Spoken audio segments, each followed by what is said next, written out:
Et on prie toujours pour une famille dans l'église. Et cette semaine, on va prier pour Régine. Et Régine, on en a vraiment besoin. C'est quelqu'un qui est important pour notre église. Elle fait un travail vraiment remarquable sur plein de petits points. Et elle a besoin d'être soulagée. Et je pense qu'il faut que l'église prie pour qu'on ait des secrétaires. Quelqu'un qui ait ses capacités en secrétariat qui viennent. Et on a oublié quelqu'un dans notre liste, et normalement on fait toute la liste. On a oublié la famille Suzuki, donc on priera aussi pour la famille Suzuki cette semaine. Voilà. Et on reviendra au début de la liste à partir de la semaine prochaine. Je suis désolé.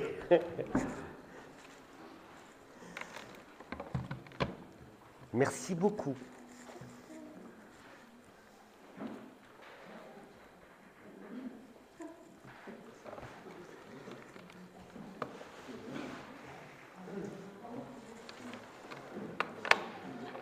Marcel, merci beaucoup.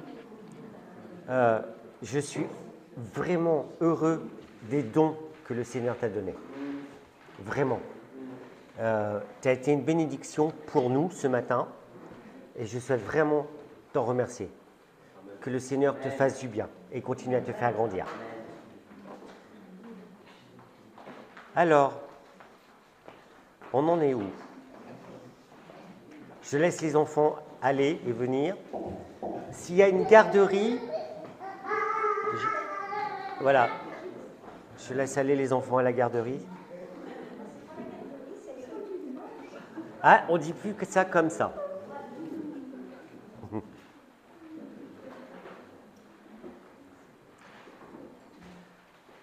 Marc, est-ce que tu peux remettre ces moments entre les mains du Seigneur? Merci Seigneur ce matin dans notre église, dans ta maison. Maintenant, Hervé va nous donner le message, donner vraiment, il peut expliquer facilement pour tout le monde. Celui qui difficilement comprendre, tu as aidé à comprendre facilement. Bénis ce moment et aidez-le chaque jour. Amen. Amen. Alors, je prends ma ligne. Je suis toujours perdu parce que quand j'ai pas un instrument où j'ai mes notes, excusez-moi. J'ai été interpellé, je vais m'arrêter 2 secondes parce que j'ai été interpellé et ça m'a travaillé. Et je pense qu'il faut qu'on s'arrête avant le message. Cette nuit, un missile russe a traversé la zone aérienne de la Pologne. Vous imaginez les conséquences que ça peut avoir. On a encore versé terriblement dans l'horreur avec l'attentat qu'il y a eu en Russie.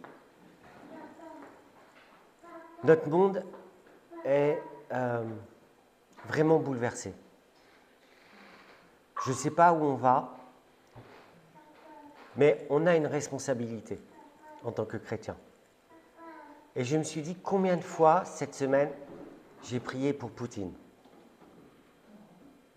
Combien de fois cette semaine j'ai prié pour Zelensky? Combien de fois cette semaine j'ai prié pour Biden, pour Macron? Et je pense qu'en tant qu'Église, on a une responsabilité dans la prière. Donc si on peut prendre juste 3 secondes, mais une personne, et qu'on prenne conscience de cette responsabilité dans la prière que nous avons pour demander la paix, pour que Dieu agisse sur les consciences de ces personnes et pour que l'escalade redescende. Une personne, s'il vous plaît, et pas trop long.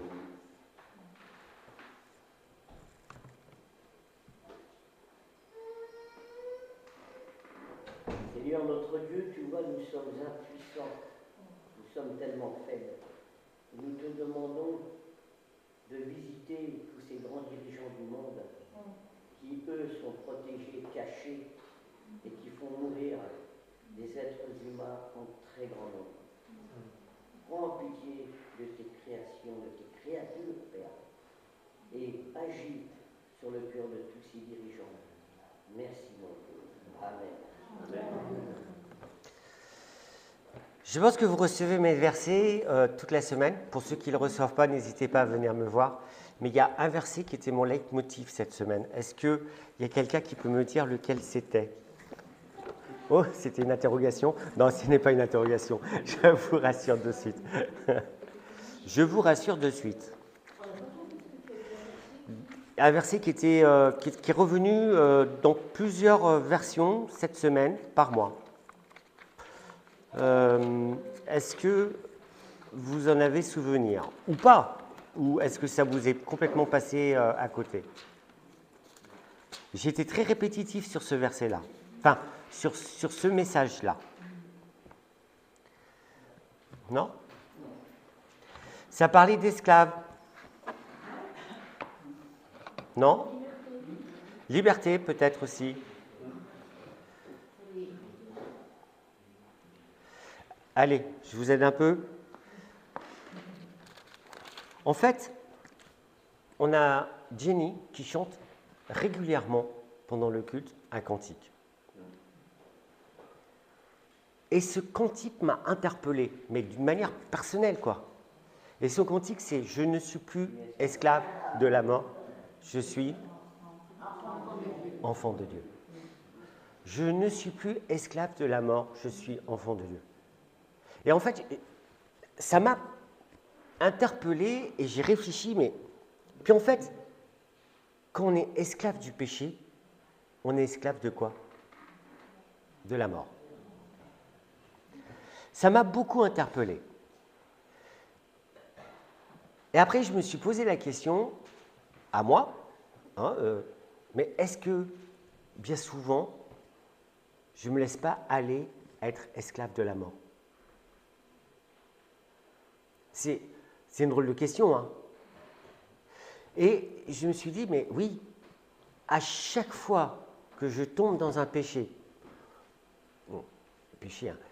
qui peut être récurrent, je me rends esclave de la mort. Bon. Vous savez ce que c'est qu'un esclave? C'est une personne qui appartient entièrement à son propriétaire. Ah, ça fait mal. Entièrement à son propriétaire.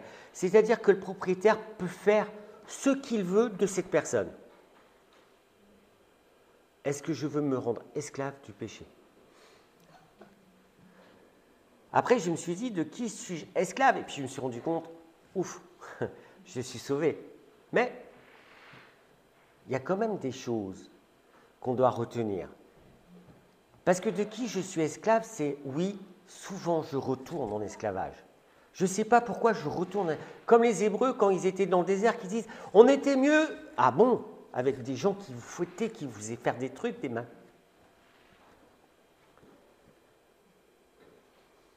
Je dois prendre conscience dans ma vie personnelle si parfois je suis esclave de quelque chose, de quelqu'un, ou des petites choses matérielles, et je l'ai pris exprès. Vous savez que moi, je vous le dis pour de vrai, je suis esclave de ça. Moi, je suis sur tous les réseaux alternatifs, sur tous les réseaux sociaux, surtout. Je suis incapable de vivre sans ça. Ben, peut-être qu'il faudrait que je le pose. Et j'ai fait une exception cette semaine, j'ai réussi à m'en séparer 2 jours. Je peux vous dire que ça a été pénible. Hein. Non, mais c'est pas... Oui, non, mais quand je suis sur tous les réseaux alternatifs, Telegram, Signal, enfin, tous les trucs que vous n'allez pas, vous inquiétez pas. On va lire dans Jean, chapitre 8, et on va lire pas tout le chapitre, je vais vous donner le contexte un peu du chapitre. Vous connaissez la femme adultère, donc la femme adultère, Jésus surprend la femme adultère, ils viennent, qui c'est qui va lui lancer la première pierre, etc. Puis après, bon, il y a tout un contexte dans ce passage qui est quand même intéressant, mais c'est pas là-dessus qu'on va s'arrêter. C'est parce que souvent, on ne comprend pas ce que ça veut dire être esclave.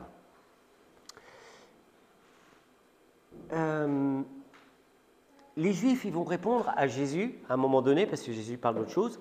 Nous sommes la postérité d'Abraham et nous ne fûmes jamais esclaves de personne. Comment dis-tu, vous deviendrez libres? Et souvent, nous, en tant que chrétiens, on dit, je ne suis pas esclave de quoi que ce soit, puisque je suis chrétien, je suis libéré. Mais la réalité, dans notre vie personnelle, nous montre que souvent, nous sommes esclaves de petites choses.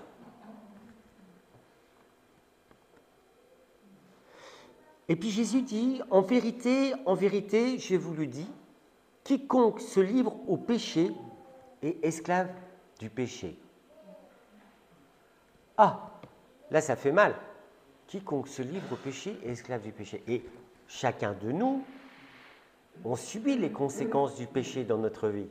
On a des luttes. Or, l'esclave ne demeure pas toujours dans la maison et le fils y demeure toujours. Et là, il y a un truc qui est important. Si donc le fils vous affranchit, vous serez réellement libre.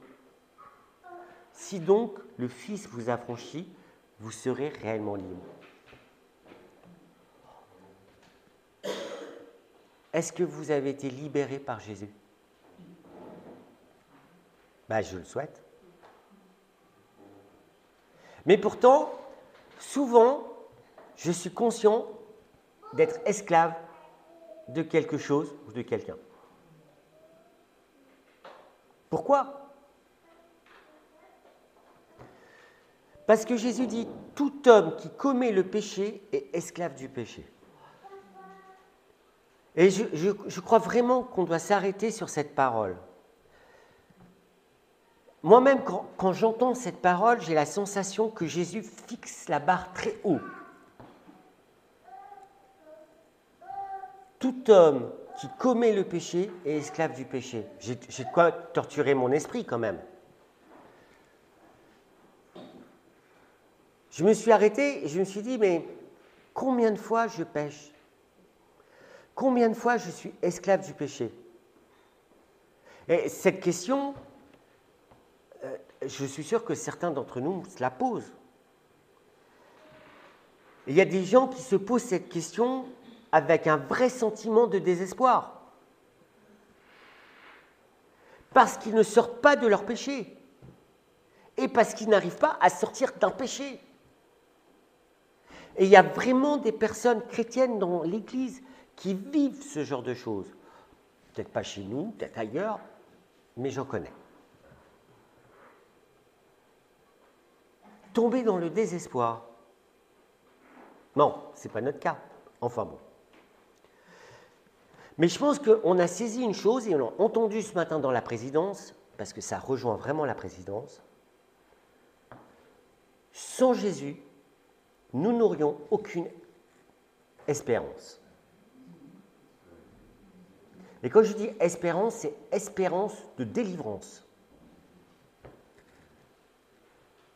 Et je crois que tous autant que nous sommes ici, on en a fait l'expérience. Si vous n'avez pas fait cette expérience, n'hésitez pas à venir discuter avec les anciens, les diacres de l'Église. Beaucoup de personnes, et des personnes encore qui luttent tous les jours, vont tout essayer pour se libérer du péché. Elles vont tout essayer. Et dans le passé, et aujourd'hui, alors peut-être pas dans nos églises, mais il y a des gens qui se sont flagellés. Vous savez que un grand réformateur est passé par là. Vous savez qui c'est? Luther. Et puis un jour, il s'est rendu compte que la foi seule sauve. Il y a des religions qui nous expliquent qu'il faut faire toutes sortes de pénitences, des pèlerinages, réciter des prières, ou peut-être donner toutes ses richesses, se libérer de ses biens matériels. Mais est-ce que vous pensez qu'une seule de ces actions les a libérés du péché? Mais ça revient pareil pour nous-mêmes quand nous luttons désespérément par nos propres forces. Le constat restera le même. Parce que souvent, en tant que chrétien, on s'inflige des choses incroyables et on veut lutter pour dire « je suis fort ». Je vais y arriver. Et boum, badabam, ça retombe. Et là, qu'est-ce qui se passe? On rentre dans la ligne du désespoir. Je ne brèche pas Kierkegaard.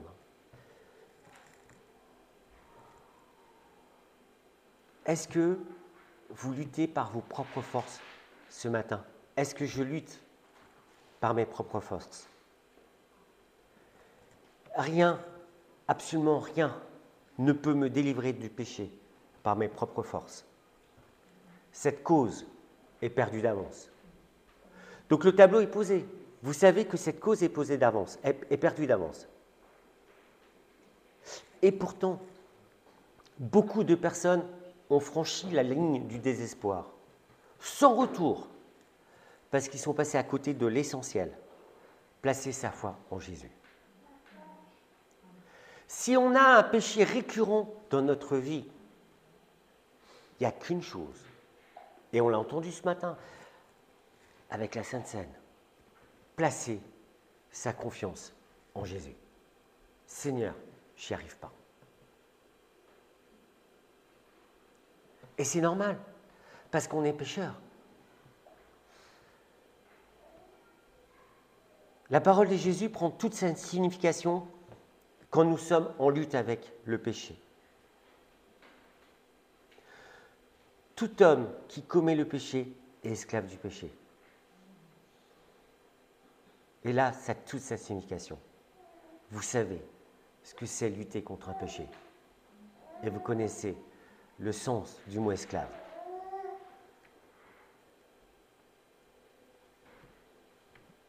Arrêtons d'avoir des efforts insurmontables dans lesquels on ne peut pas se sortir. Parce que quand nous faisons ça, nous oublions que le combat appartient à Jésus. Nous oublions la grâce et nous agissons par nos propres forces. Jésus est mort sur la croix parce qu'il n'y avait pas de solution. Ça ne veut pas dire que je dois continuer à pécher. Hein. Attention, ça c'est très important. Ça veut dire que je dois attendre une délivrance du Seigneur.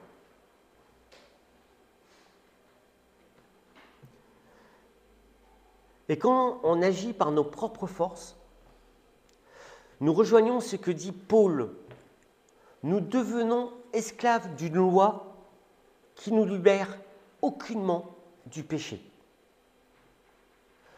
Quand je lutte par mes propres forces, je deviens esclave d'une loi. Tu ne feras pas ça, tu ne feras pas ceci, tu dois être comme ceci, tu dois être comme cela.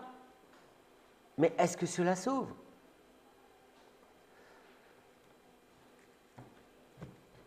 Galates chapitre 5, verset 4.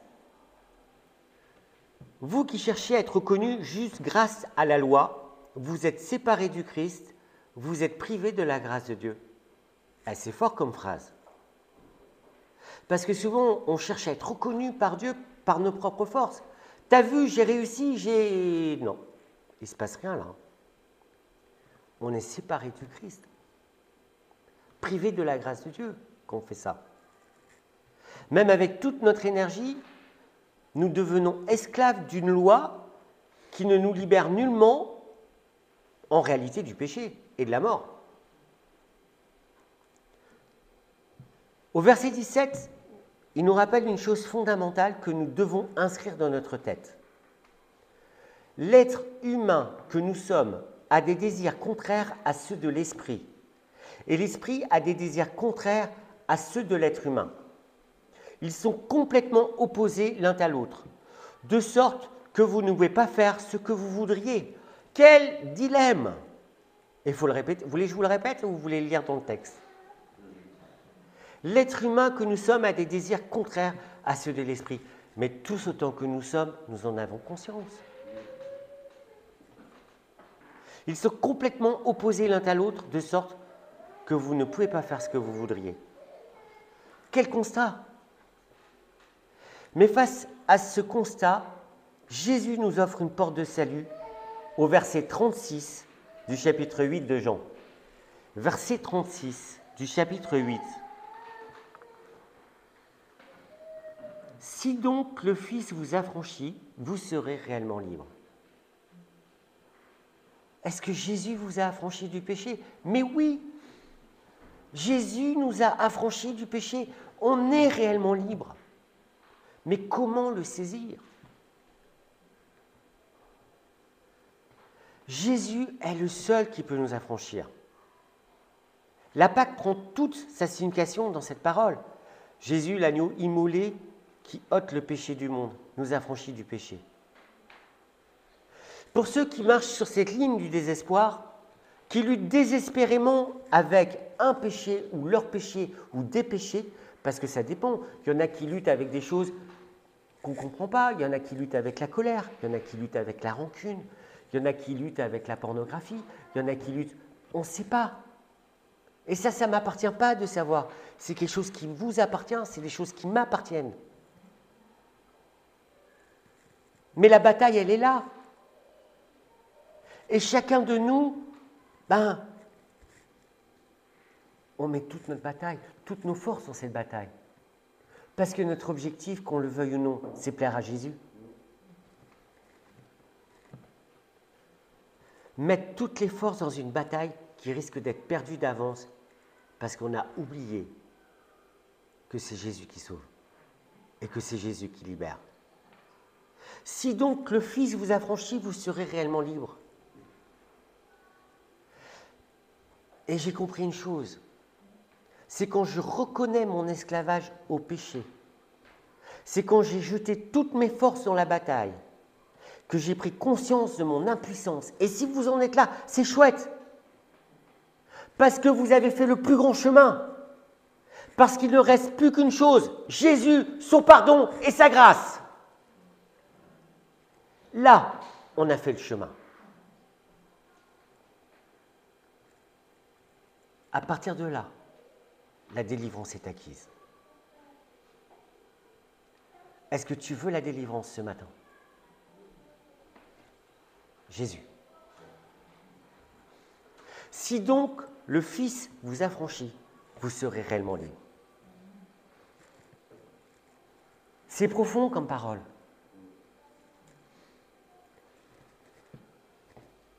Si nous sommes esclaves d'un péché, du péché, d'une colère, d'une rancune, il y a des gens qui... avec l'argent, mais vous ne voulez pas le reconnaître, ou vous vous en contentez, vous ne serez jamais affranchis. Et il y a des gens qui restent captifs d'un péché parce qu'ils ont baissé les bras, parce qu'ils se sont dit je vais vivre avec, j'arrive pas à faire quoi que ce soit avec. Et il y a des chrétiens qui sont comme ça, qui ont baissé les bras et qui vivent avec un péché récurrent, qui vont rester captifs. Pourquoi?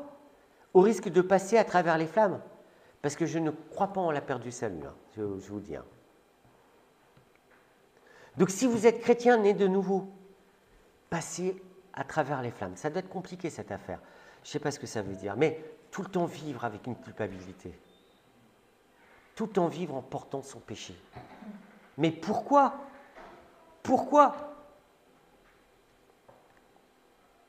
Par contre, si vous n'êtes pas chrétien, il y a urgence. Le jugement de Dieu est proche. On ne le répétera jamais assez. Des chrétiens qui ont tellement lutté et qui ont abandonné en s'accommodant de vivre sous l'esclavage d'un péché, en comptant uniquement sur la grâce, peut-être que Dieu... Mais il y a danger, ce n'est pas comme ça que ça marche. C'est Seigneur, je reconnais mon péché. Seigneur, je te demande pardon. Seigneur, j'y arrive pas. Mais oui, tu n'y arrives pas. Et ça peut être compréhensible. Il n'y a rien qui se fait comme ça. Et à un moment donné, Dieu, faut qu'il mette le doigt sur quelque chose pour qu'on en prenne conscience. Et tout d'un coup, on prend conscience. Et on est libre. Libre. Jésus veut te rendre libre ce matin. Si tu as pris conscience de quelque chose, Jésus veut te rendre libre ce matin. La parole de Jésus est certaine. Si donc le Fils vous affranchit, vous serez réellement libre. Jésus est le seul qui peut m'affranchir et me rendre libre. Donc quand on est en combat avec un péché, la première chose qu'on doit faire, c'est se tourner vers Jésus. Me soumettre à Jésus, pas à ma propre nature. La certitude, c'est que nous sommes tous en lutte à des niveaux différents, avec des péchés différents. Mais on est tous sur le même pied d'égalité dans notre lutte avec le péché. Jésus veut nous affranchir. C'est parce qu'on va grandir spirituellement si on passe par ce combat. Mais le bon combat, le combat avec Dieu. Pas le combat tout seul, charnel, où on pense qu'on peut mériter quelque chose aux yeux de Dieu parce que... Non, je pense que chacun de nous savons que c'est... Il y a une autre chose aussi dans le péché qu'on oublie, que je veux relever, c'est que souvent nous oublions que nous avons un accusateur qui s'appelle le diable. Et la spécialité de cet accusateur qui s'appelle le diable, c'est nous faire porter le poids de notre péché. Et parce que en nous faisant porter le poids de notre péché, qu'est-ce que ça fait? Ça nous coupe de la grâce de Dieu. Nous sommes accablés au point de ne plus prier, de ne plus s'approcher de Jésus, tellement nous sommes écrasés par le poids de notre culpabilité. Spécialité du diable. Et le but du diable est de nous faire oublier que Jésus est celui qui libère, celui qui affranchit.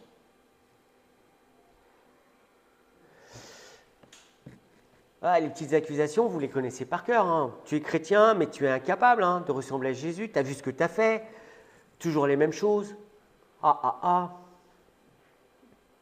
Non, mais vous savez, vous avez ça dans votre tête.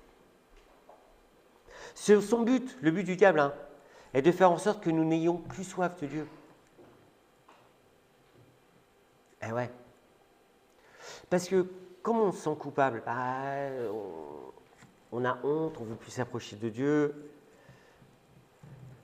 On a une culpabilité qui n'est pas juste. Mais notre culpabilité, elle a été réglée une fois pour toutes à la croix.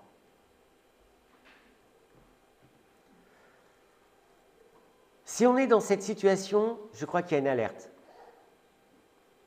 Et il y a beaucoup de personnes que j'ai rencontrées dans ma vie qui n'ont pas vu cette alerte.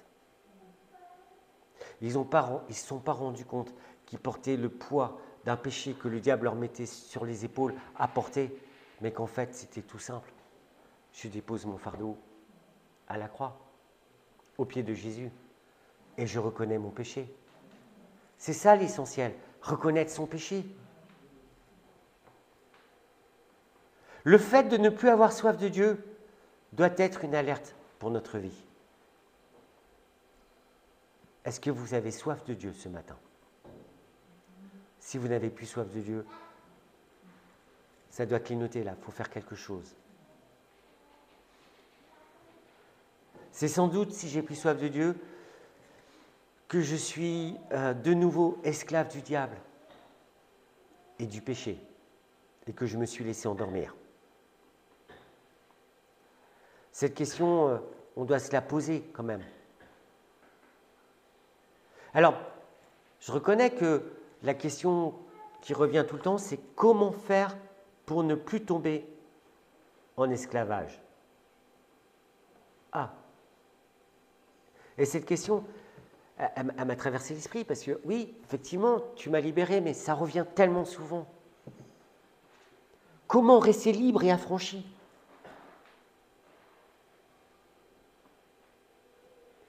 Eh bien, il y a une solution. Tout simplement en restant accroché à Jésus. En gravant dans notre cœur que Jésus est celui qui rend libre. Uniquement Jésus. Mais aussi en ayant la volonté de poser des choses. À un moment donné, si je suis esclave de ça, je l'éteins, je le pose et je pars. Jésus avait des paroles plus sévères à un moment donné. Si ta main est une occasion de chute, coupe ou arrache. Bon, on n'en est pas là, hein, restons sérieux. Mais c'est ça la réalité. Demeurer dans la parole pour mieux connaître Jésus. Jésus doit être le centre de notre vie parce que c'est lui qui nous affranchit et qui nous rend libres. Je dois faire de Jésus le centre de ma vie. Revenir à Jésus, faire de Jésus son essentiel. Souvent, on chante, hein, j'ai un cantique que j'aime bien où il y a ça, Jésus est mon essentiel. Me nourrir de ses paroles afin de lui ressembler. Si vous et moi ressemblons à Jésus, je vous promets que nous serons une église victorieuse. Hein. Est-ce que vous voulez ressembler à Jésus ce matin? Pour ressembler à Jésus, il faut se coller à la parole. Il faut passer du temps avec lui. Il faut méditer la parole. Il faut lire la parole. Je reconnais que ce n'est pas simple dans notre vie. Où on a un travail, on se lève tôt, on se couche tard, Mais des fois, en posant juste un truc, hein, tout d'un coup, on attend, parce que j'ai le temps pour ça. Hein. Et je n'aurai pas le temps pour Jésus.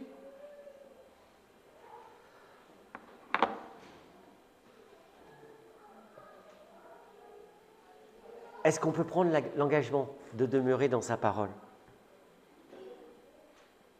Combien de temps nous passons du temps par jour ou dans notre semaine dans la parole de Dieu? Combien de temps je passe à prier pour être en communion avec le Père et revêtir toutes les armes de l'Esprit, entretenir mon intimité avec Jésus-Christ? Je crois que le texte que nous avons lu nous invite à lutter. Parce qu'on doit lutter dans le bon sens, mais lutter avec Jésus. Parce que le combat, il est réel. Et qu'on a un combat à mener parce que nous passons par la sanctification. Et c'est Dieu qui nous fait passer par ce chemin de sanctification. Et c'est Dieu qui, petit à petit, met des doigts sur des choses et on grandit.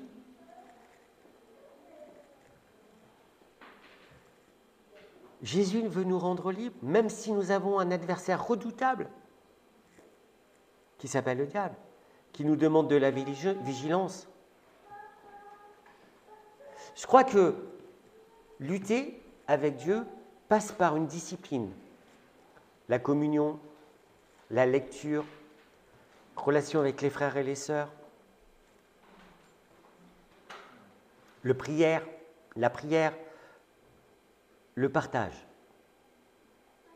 Combien de fois, quand nous sommes en grande difficulté, que vous êtes en grande difficulté, on a un référent dans l'Église, un référent spirituel, où on peut simplement l'appeler et dire « Je ne vais pas bien, s'il te plaît, prie pour moi ». Sans forcément étaler nos problèmes. On n'a pas besoin d'étaler nos problèmes. On n'a pas besoin de salir la conscience de l'autre, non. Simplement, ça ne va pas. Je m'arrête, je trouve un référent, une personne. S'il te plaît, on prie ensemble. Ça ne va pas. Pas besoin de savoir, ça ne va pas. Et puis le fait de prier ensemble, vous renouez ce lien avec le Seigneur. Vous renouez la communion. Et vous êtes victorieux. Vous savez, des fois, 2 mots par téléphone sont une plus grande victoire qu'un truc tout seul, enfoncé dans un canapé, non, ou dans un lit. Nous devons lutter ensemble en tant qu'Église. pour voir les promesses de Dieu s'accomplir. Apprenons à lutter ensemble avec les promesses de Dieu. Parce que quand nous luttons ensemble, en criant à Dieu, sans toi je ne peux rien faire, la victoire elle est là. Et nous sommes en train de rendre gloire à Dieu parce que nous donnons la victoire à Dieu.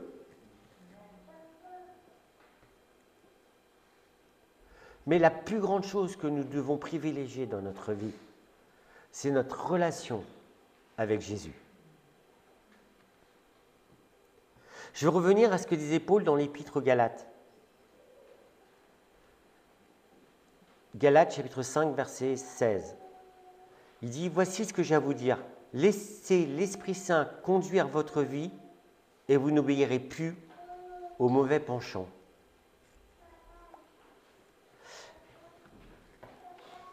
Tu l'as, Pierre, le passage? Oui. Tu peux lire? Alors moi, c'est la version sonore. Vas-y. Donc c'est Paul qui parle. Je vous dis donc ceci. Menez votre vie dans la dépendance du Saint-Esprit et vous n'obéirez pas aux désirs qui animent l'homme livré à lui-même. Vas-y, tu peux lire la fin du passage. Car ces désirs sont diamétralement opposés à ceux de l'Esprit, et l'Esprit a des désirs qui s'opposent à ceux de l'homme livré à lui-même. Les deux sont opposés l'un à l'autre. C'est pourquoi vous ne pouvez pas être votre propre maître. Mais si vous êtes conduit par l'Esprit, vous n'êtes plus sous le régime de la loi. Est-ce qu'on est conduit par l'Esprit? Et pour être conduit par l'Esprit, une intimité avec Dieu. Est-ce que vous voulez avoir une intimité avec Dieu ce matin?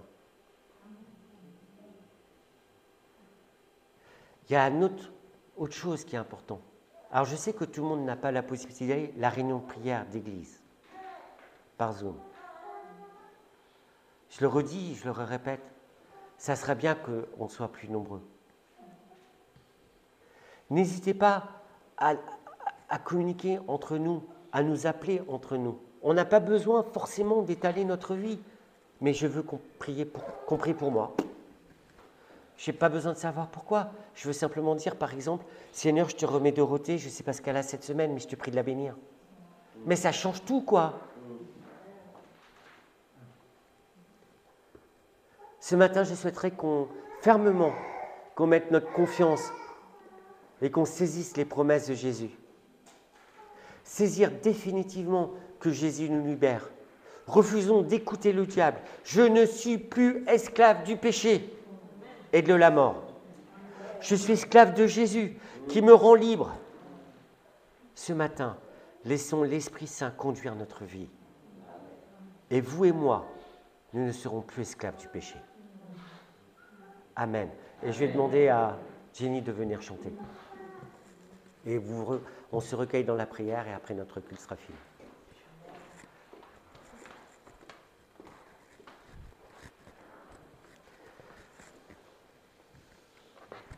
On va ouvrir nos cœurs et déclarer que nous ne sommes plus esclaves de la mort, du péché et de la peur.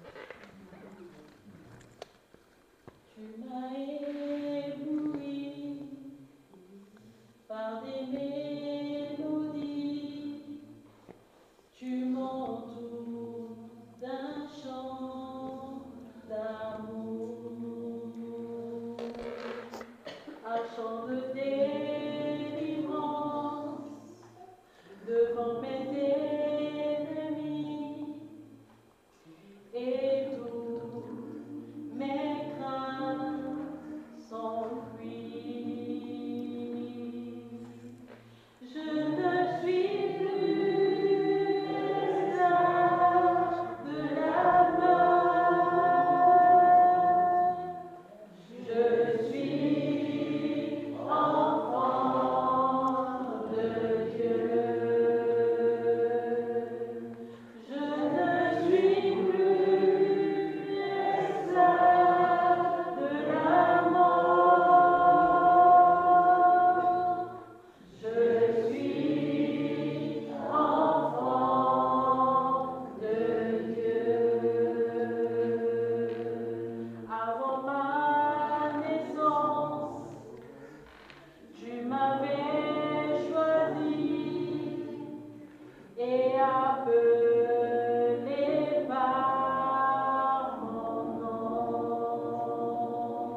et ton sang coule dans mes veines. Déclare-le. Je ne suis plus esclave de la mort. Non, non, non, non. Je suis enfant de Dieu. Non, nous ne sommes plus esclaves.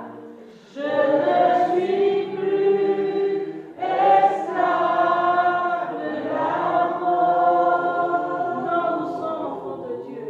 Je suis enfant de Dieu.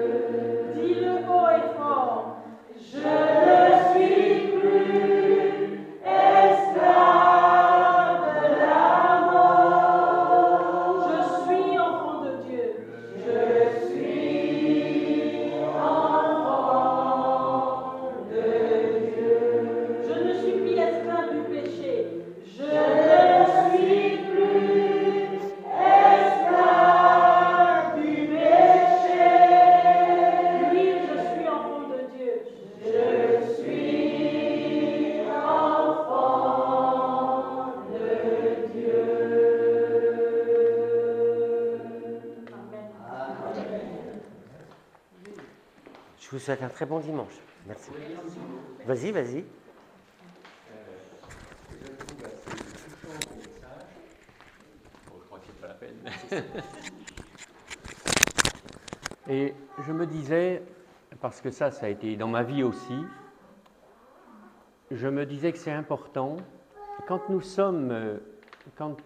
sommes pas en bonne santé, il y a une démarche qui est indispensable, c'est de le reconnaître.